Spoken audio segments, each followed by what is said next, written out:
Hey everyone, my name is FlagonHG, and this is the video of my attempts at a Pokemon HeartGold hardcore Nuzlocke using only Pokemon from Headbutt Trees.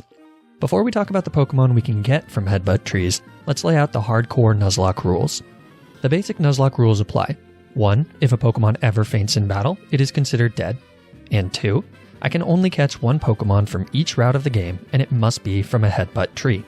The one exception to this will be Pokemon used exclusively for HMs. The next set of rules are considered hardcore Nuzlocke rules, to make the run more difficult. Items cannot be used in battle, no potions, no X items. Held items, though, are allowed. I cannot level any of the Pokemon I use past the next gym leader's highest leveled Pokemon until the start of that gym battle. And lastly, battle mode must be unset for the entire run. Okay, them's the rules for my hardcore Nuzlocke. Now let's talk about Headbutt Trees. Headbutt Trees are a game mechanic unique to Johto, where Pokemon that know the move Headbutt can headbutt certain trees, causing a Pokemon to fall out and attack.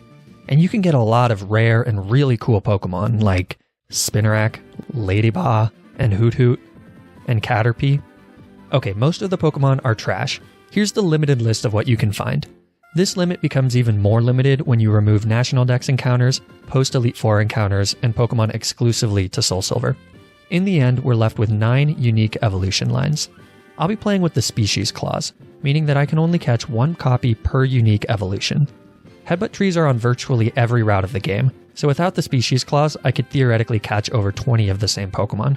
With the Species Clause, though, I'll be limited to just 9 individual Pokemon, but it does mean that I'll be able to re-roll encounters to get a unique encounter until I have all 9. So in short, it'll make the game a little less boring. So let's see how this goes.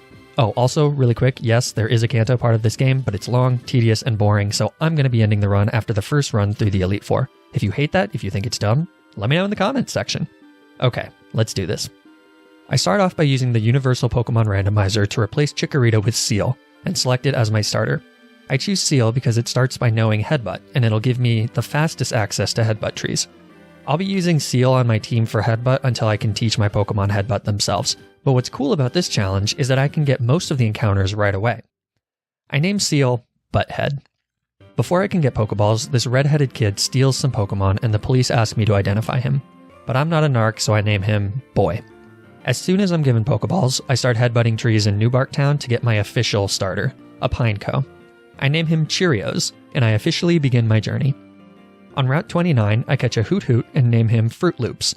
Yes, I know that's not how you spell Fruit Loops like the cereal, but there's no need to get too attached to Fruit Loops. In Cherry Grove City, I catch a Spinarak and I name her Wheaties. On Route 46, I catch an Apom and I name him Cornflakes. Cornflakes has the ability Pickup, so he'll be picking up crap for me for the rest of the run, which I guess is nice. On Route 30, I catch an Execute and I name him Mini Wheats. That's all the unique encounters I can get for now, so after some leveling up, I take on the first gym leader, Faulkner. He leads with Pidgey, and I lead with Cornflakes. Cornflakes knocks out Pidgey with 2 scratches. Pidgeotto comes out next. Wow, Johto is so cool. A Pidgey and a Pidgeotto. So many new and unique Pokemon. I use Tail Whip a few times on Pidgeotto, but once Cornflakes is at risk of being knocked out, I switch to Fruit Loops and hit him with 2 pecks for the win. Next I get access to 2 more encounters as I make my way to the second gym. On Route 33, I catch a Spearow and I name her Raisin Bran. And in Azalea Town, I catch a Heracross and name him Special K. Special K is by far the best Pokemon that I'm going to get from Headbutt Trees, and he will be very important for destroying a fair share of gym leaders. Unfortunately, he is Timid Nature, which is one of the worst natures for a Heracross because it lowers his attack. And he has the Swarm ability, which is significantly worse than his other ability, Guts. Oh well. I also head to Ilex Forest to get my second to last encounter, a Caterpie that I name Applejacks. And with that, Butthead has headbutted his last tree. It's time to release him into the wild so that he can roam the sea with his brethren. So long, Butthead. After I solve the intricate puzzle that is Bugsy's gym, I challenge him to a battle. Bugsy has a Scyther, which is a pretty powerful Bug-type Pokemon for this early in the game. But so is Special K, and Special K knows Aerial Ace, so he just rips through Bugsy's team. 2 badges down. I'm feeling pretty untouchable after that last battle. Really nothing can get in my way. And by nothing, I mean a level 10 Mareep, who knocks out Fruit Loops while he's stuck in an uproar. That's the end of my little bird. Fortunately, I have another little bird, so I'm not that upset. When I take on Whitney next, Special K makes quick work of her using Brick Break. That's badge number 3. Up next is Morty, but before I can take him on, I get my final encounter. I make my way all the way to Lake of Rage to get a Venonet. It's pretty weird that you can get all the way to Lake of Rage with just 3 badges, and by weird, I mean stupid. Really stupid. I like the idea of Johto being more open and slightly less linear, but the execution is atrocious. By making almost the entire map accessible after the 3rd gym, all wild Pokemon and trainers are shockingly low leveled by the time that you have 4 or 5 badges. When you add the fact that you can't really rebattle trainers, this makes grinding Pokemon obscenely tedious and frustrating, and personally, I think it makes for a very unenjoyable experience. Speaking of unenjoyable experiences, it takes me forever to find a tree with a Venonet in it, and when I do, I make a really dumb decision and I switch in Mini-Wheats, who takes a critical hit leech life and dies. Retrospectively, I'm not really sure what I was doing there, maybe setting up Leech Seed, I don't know. But I do know that this is not going to be the dumbest thing that I do in this run. Well anyways, I catch the Venonet and I name it Cocoa Puffs. Now I do one of those painful grinding sessions that I just talked about, where Wheaties evolves into Ariados, Applejax evolves into Metapod and then Butterfree, and Raisin Bran evolves into Fearow. Morty is up next, but he's a total joke, because very few of his Pokemon can actually do damage to normal-type Pokemon. I teach Cornflake's Shadow Claw, which is just given to you right before the gym, and then I go to town.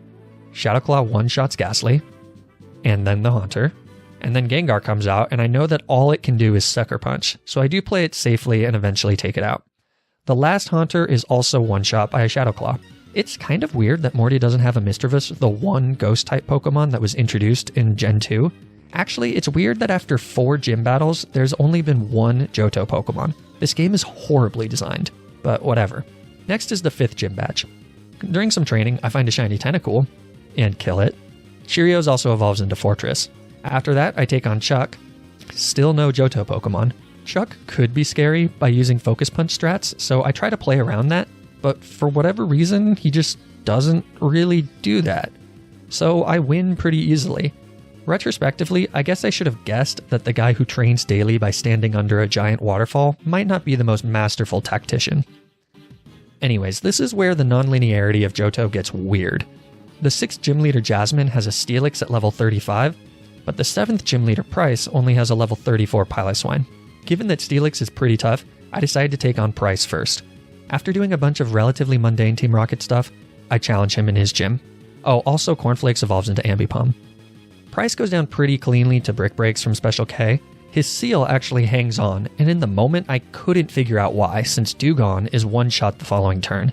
It took me far longer than I would like to admit before I remembered that Seal is not part Ice type, so I wasn't hitting it for super effective damage.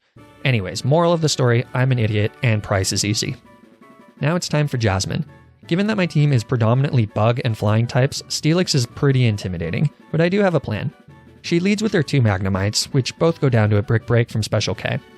Steelix comes out and I start to enact my plan, which is basically just lowering his defense and then taking it out with digs from Cheerios. It takes some time because Steelix is so bulky, and I do have to switch out a few times to get rid of defense drops from Screech. But eventually, Steelix goes down, and I get my 7th gym badge. Now it's time to do the whole thing with Team Rocket taking over Goldenrod City Radio Tower. I would skip over this completely, but my rival, Boy, surprises me with a battle that I just really wasn't expecting. By the way, it's in this storyline where Boy literally narcs me out for being in disguise as a Team Rocket member, so I'm starting to really regret not snitching to the police. The fight with Boy goes fine. Until the very end, where I carelessly leave Wheaties in on a Sneasel who crits a feint attack for the kill. Word of advice. Always, always, always play around the critical hits. More on that later, though. After finishing off Team Rocket with little to no fanfare, I have to work on replacing Wheaties.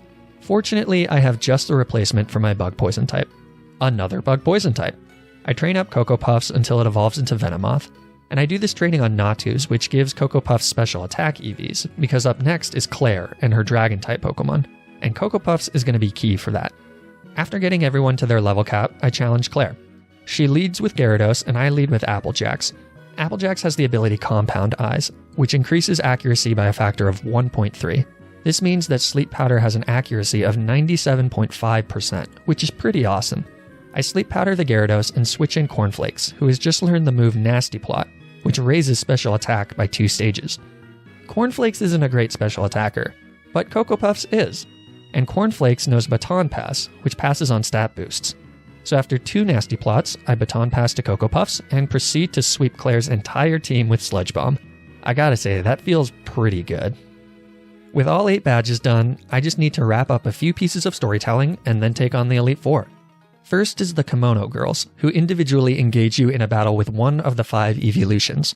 You don't get a break between these fights, and some of the evolutions are very fast and very powerful, so this can actually be quite scary. But fortunately, by equipping Applejacks with a Choice Scarf, I'm able to hit those 97.5% accurate sleep powders before any of them can do any real damage. The last piece of storytelling before the Elite Four is to challenge the fat chicken at the top of Bell Tower. Normally, I just catch this thing with a Master Ball and box it, but technically I'm only supposed to catch Pokemon from Headbutt Trees unless I'm using them for HMs, so I decide that I should try to kill it instead. That's pretty tough though, given that a Fire Flying type is not super easy for my predominantly Bug Flying types to deal with, but my plan is to use Cornflakes to tickle the Oho, and then use Natural Gift. Natural Gift is a move that changes type and power based on the berry the user holds. If I hold a Charty Berry, Natural Gift becomes a 60 base power Rock type move, which is 4 times super effective against Ho-Ho. Using a Tickle first to lower Hobo's defense will guarantee a one-shot. So, Cornflakes uses Tickle, and Hoo-Hoo retaliates with a critical hit Sacred Fire, knocking out Cornflakes. Always play around a critical hit. This sucks. Not only is Cornflakes one of my best Pokemon, I went all in on this strategy, so literally none of my other Pokemon are capable of handling this giant bird. Things go bad really quickly. Ho-Ho manages to murder 4 of my Pokemon, leaving me with Applejacks and Cheerios. Some very quick Googling of the Elite Four tells me that it will be virtually impossible for me to beat it with just these 2 Pokemon. So, after getting all 8 gym badges, I reset the game and go back to square one. In attempt 2, I accidentally kill the Butterfree encounter in Ilex Forest, so I decide to just reset the game right there. I'll just skip that attempt entirely. Attempt 3 starts very similarly to my first attempt. I catch the same Pokemon, though in a slightly different order. We get Orange the Hoot Hoot, Grapes the Execute, Watermelon the Spinarak, Strawberry the Spearow, Kiwi the Pineco, Banana the Aipom, Blueberry the Heracross, Apple the Caterpie, and Plum the Venonet. There's only a few notable differences in this attempt. First, Banana the Aipom has the ability Runaway instead of Pickup, which will be important later. Second, Plum the Venonet has Tinted Lens instead of Compound Eyes, which is a fantastic ability. More on that later too. Third, although Grapes the Execute still dies from a careless mistake on my part, Orange the Hoot Hoot survives, so I use her as she evolves into a Noctowl. And lastly, in this attempt, I'm much more careful in allocating effort values. Most of my Pokemon are EV trained in 2 stats to make things easier. While EV training Orange in HP, for example, I've happened to find another shiny, a Wooper. And I kill it. Eventually, I get back to where I was in attempt 1, facing down How-How. But now I have a literally foolproof strategy. Remember how Banana, my new Aipom, has the ability Runaway instead of Pickup? That turns into Technician when he evolves into Ambipom, which increases the power of moves with 60 base power or less by a factor of 1.5. This means that Natural Gift's 60 base power rock move when holding a Charty Berry now becomes a 90 base power rock move, which is enough to kill the Ho-Dasho in one shot. Now we are finally at the Elite Four, but we do have to fight our rival one last time. And I want to use this as an opportunity to talk about how great the ability Tinted Lens is. Tinted Lens is an ability that doubles the power of not very effective moves, essentially making them regularly effective. This pairs really well with Choice Specs, an item that increases special attack by a factor of 1.5, with the drawback of only being allowed to use a single move. By setting up a single nasty plot and baton passing to Plum, I'm able to sweep through my rival's Pokemon regardless of whether or not his Pokemon resist my attacks. It's such an amazing ability. This strategy will be very key in the Elite Four. After some training to level up everyone to match Karen's level 47 Hound Doom, here's my final team. Lance is going to be tough, but I'm confident I can make things work. First is Will, the Psychic-type trainer. I Sleep Powder his Xatu and then switch to Banana, who sets up 2 nasty plots. Instead of going to Plum, who might take a Psychic on the switch-in, I baton pass to Orange, who shakes off a Confuse Ray with a Person Berry. From here, it's a sweep with Shadow Ball. Jinx is actually faster than Orange and hits an Ice Punch, which would have been bad if it froze me, but it doesn't. The second Xatu also outspeeds me and hits a Confuse Ray, but I fight through it and win the battle. Next is Koga, who should be easy if I can set up Plum. My plan is the same as before, but I remember half a second too late that Ariados has the ability Insomnia and can't be put to sleep. So I should have led with Banana, not Apple. This is a pretty bad mistake to make. I switch to Banana and get hit with a hard poison jab. I'm dead to a crit, but I decide to risk it and go for a nasty plot. He opts for Spiderweb, so I baton pass to Venomoth and sweep through his entire team. I'm not using a choice specs here, so Muck actually hangs on, but I get a high roll on the next turn and win the battle. Third is Bruno, whose fighting types make it a bit harder to set up with Banana. Fortunately, 2 of his Pokemon have no fighting type moves whatsoever, and Orange can learn Reflect to reduce physical damage. So I lead with Orange and realize that I completely forgot to teach him Reflect. That's another mistake for the second battle in a row. Word of advice, if you're repeatedly making mistakes, take a break. Don't keep going. But because, as we've already established, I'm an idiot, I decide to keep going. I knock out Hitmontop with 2 air slashes. Out comes Hitmonchan, who knows 0 fighting type moves. I switch to Banana and take an Ice Punch. I set up a nasty plot and then baton pass to Plum, who gets hit by a Fire Punch. That's pretty unideal, especially since Hitmonchan can now kill me with a critical hit priority Bullet Punch. But he doesn't go for it, and Choice Spec Sludge Bomb clears through the rest of his team. Seriously, Tinted Lens is ridiculous. The final Elite Four member is Karen. She can be scary, but my plan is to just do another nasty plot strat. She leads Umbreon, and I hit a Sleep Powder.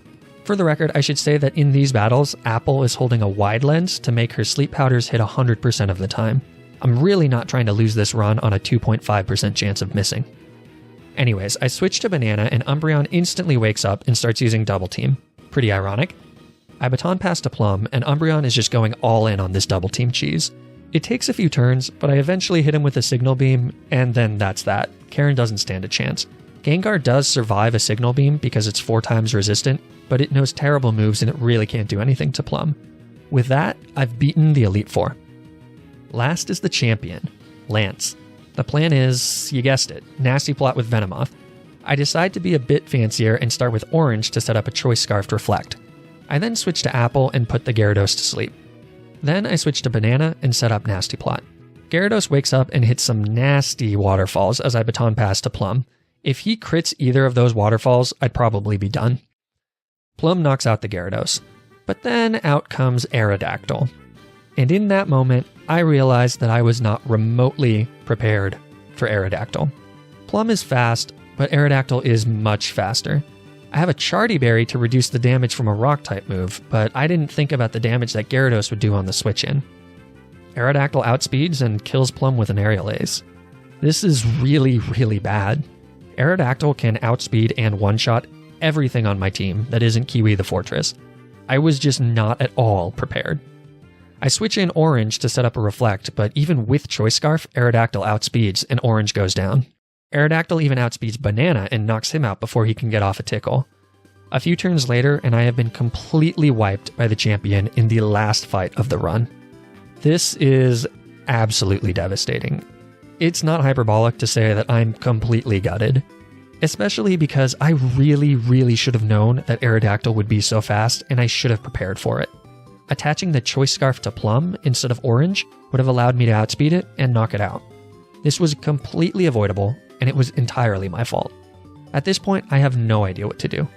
Do I really restart and play the whole game just to get back to this one fight? I have spent weeks on this playthrough, shirking responsibilities and sleep to finish it.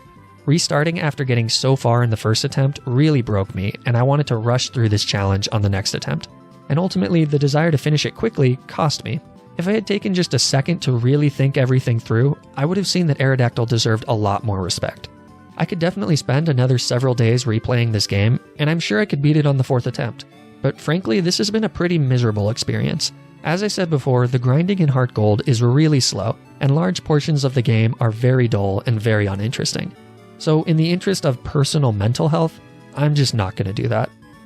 However, I did save right before Lance, so as a final send-off to this challenge, I'll take on Lance one more time, giving Plum a Choice Scarf. As you can see, things go much better. I'd still be in trouble if Gyarados landed a critical hit waterfall, but once I get past those hurdles, it's a clean sweep with Plum, and I win the battle. This proves to me that it is definitely possible. And maybe someday I'll come back and do this run for real. But for now, HeartGold using Headbutt Pokemon is over. And it's officially the first Nuzlocke on this channel that I've failed. If I'm searching for a silver lining here, it's this. Failing Nuzlockes makes being able to beat other Nuzlockes all the sweeter. So I guess I've got that going for me. But writing this, I really can't help but feel absolutely frustrated by the outcome of this challenge. At the very least, I'd like to say that I did learn a lot from this run. If there's a couple things to take away from this, it's that you should always have a backup strategy in case things go to shit. And of course, always play around a critical hit if you can avoid it. And also that Aerodactyl can burn in hell. Here's to hoping that the next time I do a challenge like this, I don't choke on the champion. Speaking of which, my next challenge will be Pokemon Platinum with Water-type Pokemon only. It's not like that game has a notorious reputation of having an incredibly difficult champion that ends Nuzlockes, right? Right? Anyway, stay tuned for that. If you enjoyed watching this, please like the video and subscribe, and comment down below if you think I'm a massive wimp for giving up. Insulting me is good for the YouTube algorithm. Thanks for watching, and remember to always, always, always play around the crit.